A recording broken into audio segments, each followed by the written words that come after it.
Semana passada eu tava terminando a quarta temporada de Boku no Hero Academia. E em meio a corpos femininos editados e pessoas passando pano pro Endeavor pra ele ter tido uma luta legal, eu percebi como esse anime faz uso de personagens irritantes, detestáveis, e que até cometeram crimes, mas são chamados de heróis. Nisso me veio o pensamento: por que existem personagens irritantes? E com isso eu quero dizer desde personagens que são irritantes até personagens que por si não são chatos, mas eles têm alguma relação irritante com o outro. Eu vou explicar. Por que em algumas obras que tem um pequeno ou grande grupo de protagonistas, às vezes temos algum personagem que se destaca por ser chato, desinteressante ou até babaca? Ou nesse grupo temos às vezes personagens que teoricamente deviam ser amigos, mas eles se odeiam. O que leva um autor ou autora a criar um personagem que teoricamente afasta o público por ser um incômodo? E por que personagens que deveriam trabalhar em equipe às vezes possuem uma relação que pode chegar a atrapalhar eles mesmos e até o seu grupo? Bom, eu, como uma pessoa que tem uma mínima, tipo, minúscula, microscópica experiência em criação de personagens e histórias, pensei nisso um pouco e quando percebi que eu mesma faço isso. Eu tenho personagens que, por mais que eu goste, eu não ia querer ser amiga deles. No começo, pelo menos. E foi aí que eu entendi. Eu vou dividir a minha conclusão em dois pontos que, ao meu ver, explicam essa escolha narrativa. Primeiro, do ponto de vista realista. Na sua sala de aula, ou no seu trabalho, ou no seu grupo de amigos em geral, só tem gente bacana?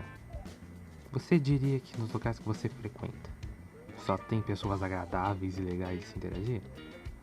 Pois é, infelizmente não. E aí entra o meu primeiro ponto. Sempre tem um babaca. Sempre. Provavelmente tem alguém que você odeia por ser uma pessoa desagradável ou tem alguma rixa pessoal. É impossível ser maduro o tempo todo. Às vezes você vai agir de maneira infantil por detestar alguém. A menos que você seja o Guilherme Briggs e seja 100% da paz. É aí que eu diria que entra o tal fator realista. A ideia de que nem todo mundo que é obrigado a interagir entre si tem que se suportar faz muito mais sentido.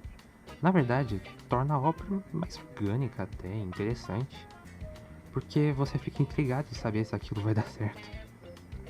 E nisso eu puxo a brecha pro segundo ponto, o fator de construção. Quando você cria uma história, você pode às vezes cair no clichê, ou seja, cair no fácil. Criar personagens que são amigos e nunca vão brigar pra valer. Ou só fazer dois personagens que têm uma pirrinha, mas que nunca chega a ser algo relevante. Porém, existem casos que trabalham isso e elevam para outro nível. Eu vou dar um exemplo disso com Steven Universe. É um desenho que eu gosto bastante, recomendo. Nele temos a Pérola, uma personagem toda certinha e refinada, mas que é super dependente dos outros e que não consegue fazer nada sozinha. E temos a Ametista, uma personagem super desleixada e de boa com a vida, mas que sente insegurança quanto a si mesma por ser tecnicamente defeituosa e por ter sido criada por pessoas terríveis. As duas se odeiam e estão sempre trocando farpas entre si, mas não é apenas por não se darem bem. E isso é uma das coisas que eu mais amo nesse desenho, que não apenas evolui seus personagens, mas a relação entre eles.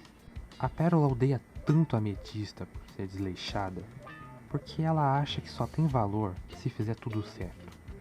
E a Ametista odeia a Pérola de ser tão perfeita, que isso faz ela lembrar que ela é toda errada. Apenas em situações de risco de vida as duas conseguem trabalhar juntas. Até os estilos de dança totalmente opostos representam isso. E tudo isso, infelizmente, evolui de forma que as duas acabam entrando em combate. E não é apenas aquele momento shonen em que elas estão resolvendo um problema numa briga. É um momento de peso e de desenvolvimento para as duas, que resolvem suas diferenças, amadurecem individualmente, fortalecem seu trabalho de equipe e de quebra alimenta o mistério da série. tudo isso, numa relação ruim, poderia ser apenas uma birra entre as duas. E por que eu falei tudo isso? Para destacar o maior valor desse tipo de personagem e relação: a maturidade do autor para trabalhar com isso. Um elemento que atrapalha a história de prosseguir exige muita maturidade e competência de quem escreve para conseguir passar por todos os obstáculos que ele colocou, criando assim um resultado muito mais satisfatório. É muito mais difícil escrever dois personagens trabalhando juntos se eles tiverem uma relação realmente problemática. E se isso for usado no desenvolvimento dos dois e da história, só gera um resultado melhor do que se eles fossem todos amiguinhos, entende? Um outro exemplo é no final da primeira temporada de Sailor Moon. Todas as Sailors estão ficando para trás para segurar o inimigo e permitir que a Usagi chegue até o final. Só que ela não consegue prosseguir pelo abalo sentimental e só sobrou a Rei, que nunca se deu bem com ela. E a Rei sabe que seria muito mais fácil para qualquer outra Sailor acalmar a Usagi, por todas serem bem próximas, mas ela vai ter que enfrentar a situação. Então ela manda a real da forma mais prática que ela consegue. E mesmo elas brigando o tempo todo, você sabe que essa bronca é sincera. Você sabe que essa situação é séria. A própria Usagi entende isso. A autora não fez elas não se darem bem à toa. Muito menos deixou a Rei por último com ela à toa. Esse tipo de conflito e desenvolvimento precisa de planejamento. Então um personagem irritante ou uma relação problemática precisa ser algo bem pensado. E isso geralmente mostra que essas obras sabem o que estão fazendo. Bom, quase sempre. No caso de Boku no Hero, eu acho que o autor usa esse recurso por ter personagem demais, e às vezes as ideias para personalidade acabam, né? E já que mais da metade da 1A é para encher a sala, pelo menos um se destaca por ser chato, outro se destaca por ser irritante, um por ser um tremendo babaca, e por aí vai. Poderia citar Evangelion, que usa o ponto do realismo e da construção dos três personagens problemáticos e suas relações conturbadas entre si e as pessoas com quem convivem. Ou Watchmen, onde só tem gente escrota. Séries em que os personagens são todos diferentes e todas essas diferenças causam conflito, que só resultam em obras muito mais interessantes.